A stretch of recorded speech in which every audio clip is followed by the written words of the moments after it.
Network marketing सोडल्यानंतर दुसरं काय केलं? नेटवर्क मार्केटिंग सोडल्यानंतर मग मी तेच ना, आता नेटवर्क मार्केटिंग सोडलं त्याच्यानंतर तर खूप सारे प्रॉब्लेम आले. कारण नेटवर्किंग मध्ये सगळ्यात महत्वाचं म्हणजे कमिटमेंट सगळ्यांना घेऊन बसलेलो होतो.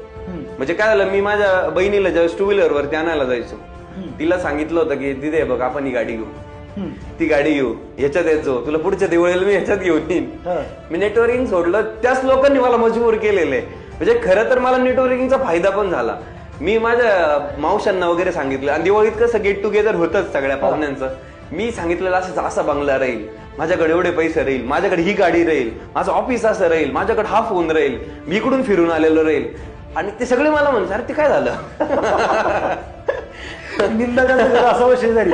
घरच्यांनीच मला हे केलं. दीदीला जस्ट 2 व्हीलर आणलं, आता आतून हे माहित होतं की आता होईल का नाही हे पण माहिती नाही. कारण त्यावेळेस तर माझं एज साधारण 21 एक असेल, मी 21-22 वर्ष